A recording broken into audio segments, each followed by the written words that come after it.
Mabuting balita, Mateo 12:38-42.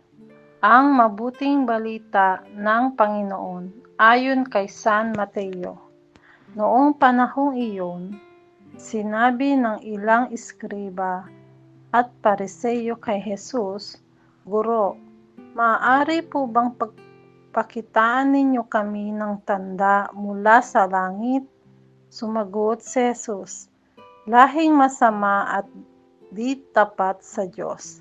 Naghahanap kayo ng tanda, ngunit walang ipakikita sa inyo, maliban sa palatandaang inilarawan ng nangyari kay Propeta Jonas. Kung paanong si Jonas ay 3 araw at 3 gabing nasa tiyan ng dambuhalang isda, gayon din ang Anak ng Tao ay 3 araw at 3 gabing sa ilalim ng lupa. Sa araw ng paghuhukom, titindig ang mga taga-Nineve laban sa lahing ito, at ito'y hahatulan ng kaparusahan, sapagkat nagsisi sila dahil sa pangangaral ni Jonas. Ngunit higit na di hamak kay Jonas ang naririto.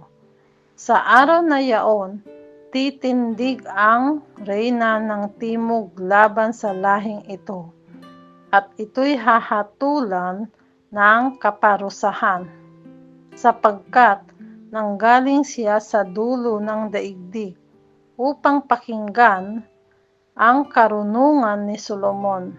Ngunit higit na di hamak kay Solomon ang naririto.